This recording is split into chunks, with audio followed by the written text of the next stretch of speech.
Hello, you're watching Avenue X, and today let's talk about the recently finished airing Chinese period drama, 山河记, Pledge of Allegiance. This is a 24-episode web drama that has just finished airing on the platform iQIYI. It is directed by Li Yi, Cao Hua, written by one of the directors, Li Yi, as the main scriptwriter, plus 5 other credited scriptwriters. The drama is led by Zhang Yunlong, Chen Ruoxuan, Sun Yi, Ma Yujie, Ci Sha, and it was shot from end of June 2021 to end of September the same year. If you go back in time and check all the reports you can read on this drama, it always emphasizes that the executive producer of this project is the director Lu Yang, who is known to be the film director of Brotherhood of Blades, which have made videos about. Those two films are focused on characters who are Ming Dynasty Jin Yi Wei. Although now, when you go and look up the information on this drama, whether it's on Douban, Baidu, or even in the credits rolling as the title and ending songs are going, Lu Yang's name is not anywhere to be seen. I couldn't find any other information about why this is happening. If you've watched the Brotherhood of Blades films and then watch his drama, you'll see a lot of similarities. It does look like it comes out of the same main creators, the style, the look, the way the story is told. So my guess is something must have happened, but I have no proof. I've already finished watching all 24 episodes. It's almost impossible for me to give it a rating. Certain aspects of this drama really deserves very high rating, close to 3 goldmine in my opinion. Then certain aspects of this drama is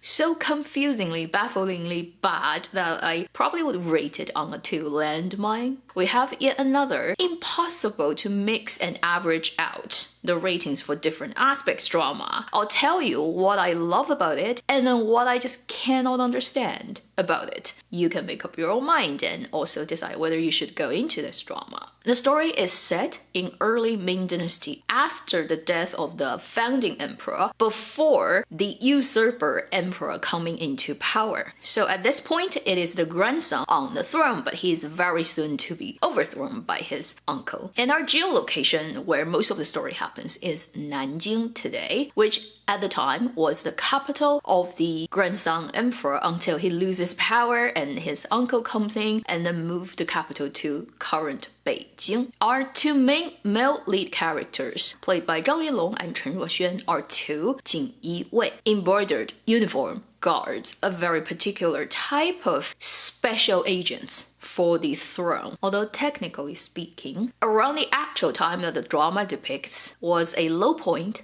of Jin Yi Wei's power, because at the end of the first emperor's ruling, he realized that this whole spy agency is actually creating more trouble than good for him, so he kind of dismantled it and limited its power to very minimum. It wasn't until Zhu Di, which is the usurper emperor, came in later that he redesigned the system and gave them power again. So this is actually a Jin Yi Wei's low power point in actual history, but if you watch the drama, you'll see drama is a drama. It doesn't really care about the exact timing of things. Our 2 male leads, although they're both Jin Yi Wei, they're actually not really as they are. They both have multiple layers of complicated identities and past history, and we're gonna spend the whole 24 episodes figuring out all that entanglement. They will be mostly associated with each other, and then 2 women played by Sun Yi and Ma Yujie. Clearly one is paired up with one person, the other is paired up with the other person, but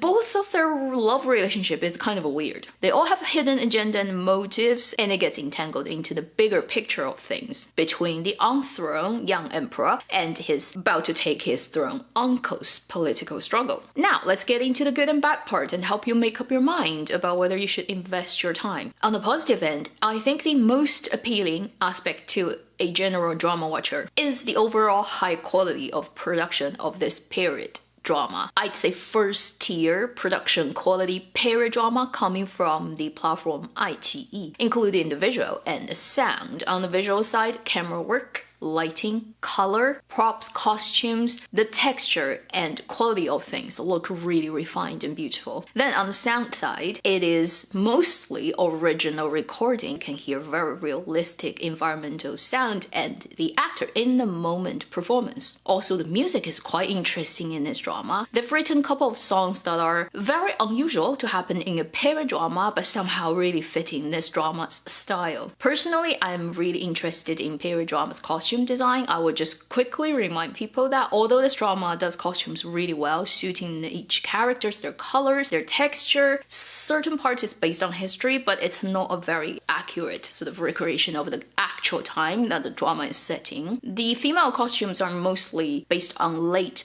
Ming Dynasty, like what I'm wearing, whereas the time is actually very early Ming Dynasty. There's a 300 years gap. I understand these type of details probably wouldn't mean anything to 99% of the drama audiences out there, whether you're international or domestic, but I just want to point that out. Then to do with the embroidered guard's uniform, it is also a interpretation from the drama makers based on historical things, but completely different. So if you actually travel back in time and look at what people were wearing, then as Jin Yiwei, it wouldn't be what you see in this drama. Still though, it makes everybody looks really good. I really highly appreciate that the styling team of this drama made every actor look the best among all the period dramas they've ever been in. The second point, in my opinion, worth watching about this drama is I think most of the actors featured in this drama did their better kind of performance, including the main leads and the supporting roles. Zhang Yunlong, Chen Ruoxuan, clearly this is one of their best period dramas in terms of their roles and their acting. Previously, I have very little faith and also good opinion about Chen Ruoxuan's acting, honestly speaking. I think in this drama, he has greatly improved.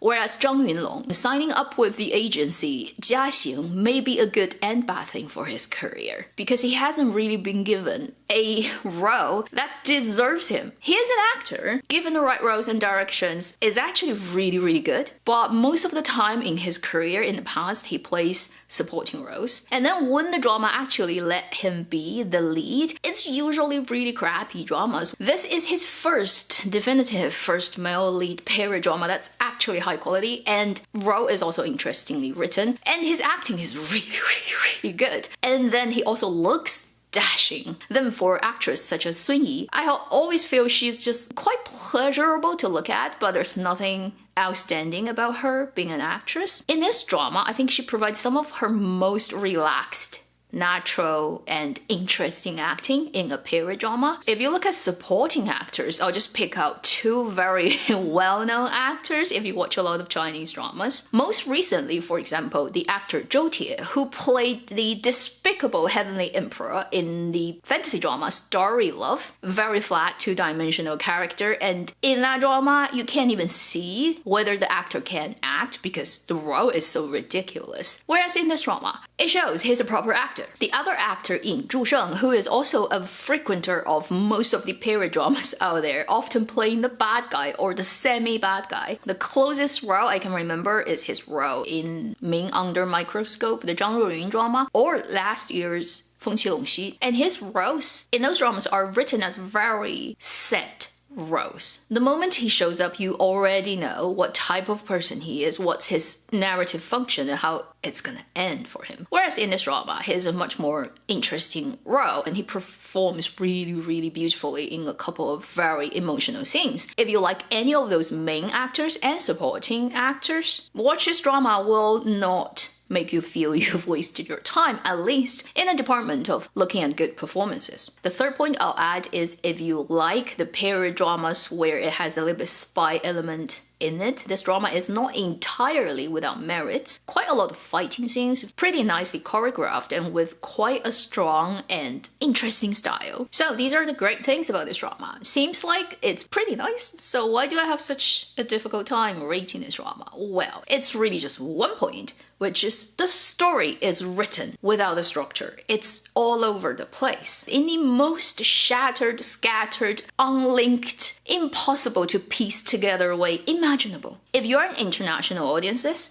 and you're not fluent in Mandarin, it's gonna be a pain for you to follow anything in this drama staring at the subtitles, and you need to sit down and jot down notes about who is who and what is what. But I still cannot guarantee you that by the end of episode 24 you actually can follow what is going on in this story. Even with my full attention on the story, by the end I am 99% of the time confused and not sure what is going to happen between characters. This is like looking at a person who is otherwise perfect, pretty face, beautiful limbs. Apart from all the connective tissues in this person is missing. There's no tendon. There's nothing that joins the bones together. You will constantly encounter scene and scene in between. Maybe a lot has happened, but you never see it being presented. They're dressed in the same costume. It's still daylight. So you think, oh, it happened immediately after. It's not until you've watched a few minutes you realize, oh, the second scene actually happened a couple of days later. But they just didn't bother to tell you at all what happened in between. You are constantly missing huge chunks of time and space to the point where you cannot fill that up with your imagination. If I use a recent example of one of the most popular dramas that has happened end of last year, this year, which would be the Netflix Korean drama series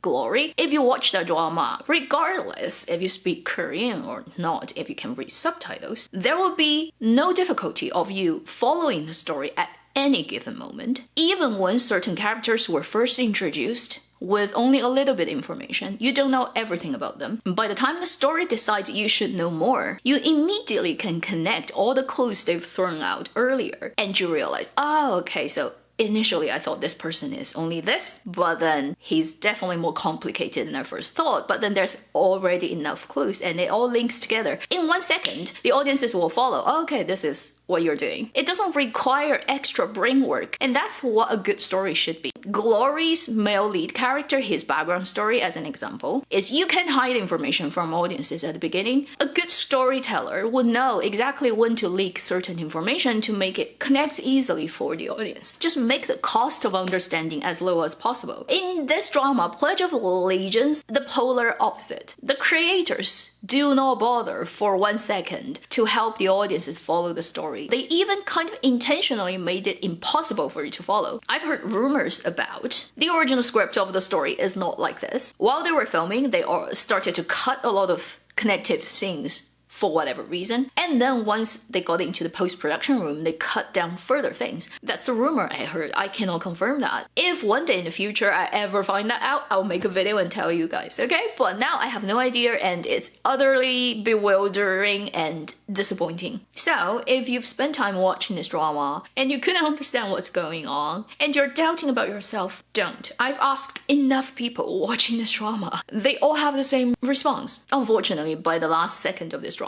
it still is like that. This drama took 3 months to film. For Chinese standard drama, period drama, 3-month shooting time is at least 40 episodes. At least. It's impossible to shoot 3 months and only 24 episodes and trying to make money on it. So if initially it's a 40 episode story, then why did it end up being a 24 and no longer making sense? I'm just so frustrated. I had such high hopes, and also I really want Zhang Yunlong to be leading a high quality drama as the definitive male lead that actually the drama is successful. I think it's long overdue for him. So, very disappointed Avenue X bothered to dress up and making this video talking about a drama that I cannot rate. I feel like the main creatives of this drama probably, when they look upon this finished work, will be more disappointed than I am. So, I have told you what this drama is like, and the landmine part and the gold mine parts of it. You now have my opinion as reference for you to decide whether you should invest your own precious time checking out Shanheji,